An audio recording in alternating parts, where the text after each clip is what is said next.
Mwongeye kwirwa neza. Uyu munsi wa none ngiye kongera mbereke noneho application ushobora gukoresha, akaba ari application yawe wowe wikoreye ikora nka WhatsApp, ikora nka Facebook, ikora nka Messenger. So ni application nziza cyane uburyo ushobora gukereya application. Noneho ndagira ngo mbereke application uburyo yo yitwa, ube wajya kuyishaka nkwereke iby'ibanze, noneho ibindi bikurikirana byo nubona ushaka gukora application wenda ukaba ushaka gukora nk'uko WhatsApp ikora cyangwa izindi mbuga nka za TikTok, ndakwereka application ikereya izo application. Noneho uzanyandikira muri comment umbwire dukomeze nuba wabikunze cyangwa se nuba wayanze nabwo uzambwire nta kibazo. Twagiye, reka dutangire mbereke application nziza ushobora gukora nawe urimo ukereya application nk'uko zino zimeze, nk'uko zino ziba zimeze nawe application wakereya wakoresha urimo gukereya application, nawe tukajya tugukurikira ugashyiraho ibintu tukandika chat, VPN, izo kugurisha application z'ibintu byinshi, ama wifi, ama internet, amasoko. Ibyo byose ni application ugomba gukora nawe ukiga gukora application. Okay, twagiye ngiye kubereka application ibikora. Nk'uko bisanzwe uraza ushake ino application, iyi ngiyi, iyi urajya hano uri bujye kuri Play Store cyangwa se ahandi hantu downloading ushaka map, urandikamo app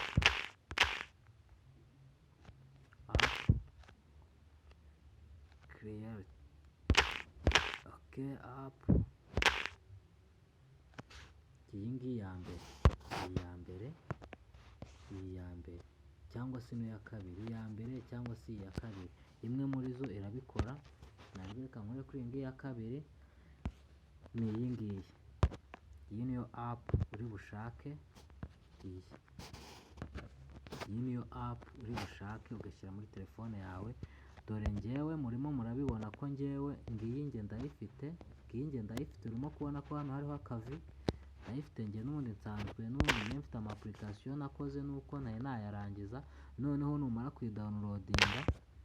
kuyidawunilodinga urahita uza ngiyi hano, kuko warangije kuyidawunilodinga urahita uza hano uyikoreho, uyifungure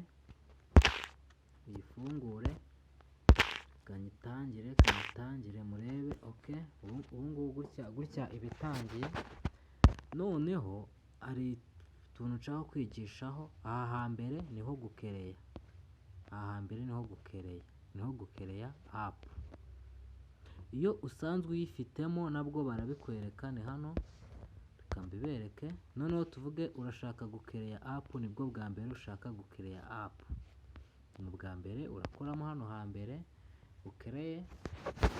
Noneho ikintu nshaka kukwereka ni uko gukereya ni hano, aha niho uri bukereye. Noneho ahangaha ni ugukora design ya application. Wenda tuvuge urugero, urimo kubona nk'ukuntu ino application ahangaha hejuru idesigninze, ubikoreramo hano gukora design ni hano ubikorera. Nabyo nzabibereka, ndagenda bibereka, ariko uyu munsi tugiye gukereya aha, dukereye kuko ntabwo twari twagera ku gihe cyo gukora design. Uramanuka, niba usanzwe wari wararangije kwinjiramo, niba wari wararangije kuyikereya urajya aha. Ariko niba utararangiza kuyikereya ari ubwa mbere ugiye gutangira, urakora ino sign up. Okay, dukore sign up, dutegerezeho gatoya. Noneho ikintu nshaka kubereka, iki ni igice cya mbere cyo gukora application. Wibutsa gukora subscribe, ugakora share kuri Toso The Barber, ukereka abantu. Noneho twagiye twikomereze aha hambere, kuko ushaka gukora bwa mbere application urashyiramo email. Murabizi ibintu byinshi cyane bigendera kuri email. Aha kabiri urashyiramo password, numara gushyiramo password ukore ino sign up. Ahangaha uraba winjiye mu gutangira application.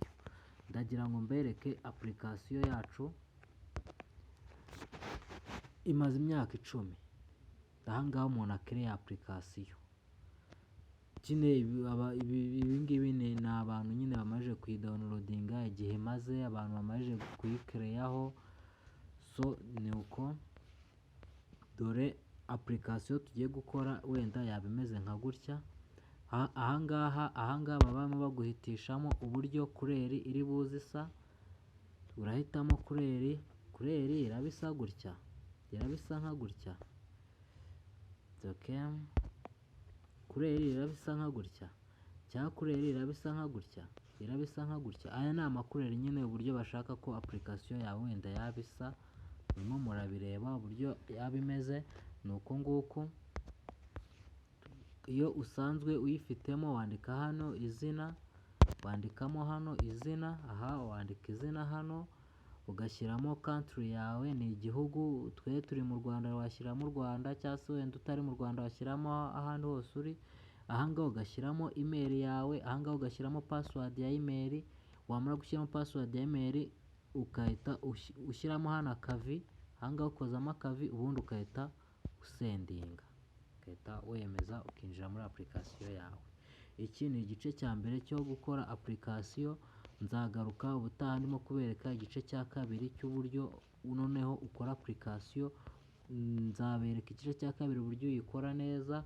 Hano ni igice cya mbere, ariko iyo wageze hano mu gice cya mbere iyo ushaka kwita unakomeza biba bisobanutse, uhita ubyishoborera ukabikora nk'aha ngaha, uhita ubyishobora ukabikora nk'uko zino na application baba bakwereka z'urugero, ubundi nzongera kukwereka nkwereka uburyo wayishyira kuri Play Store, ugatangira nawe ukayicuruza. Nongere nyikwereka igice cya kane uburyo nawe bakwishyura amafaranga. Sawa, ciao ciao, turi kumwe nk'uko bisanzwe ni Toso the Barber, mbibutsa gukora share mugakora na subscribe kugira ngo turusheho kubana. Sawa, turi kumwe, ibihe byiza.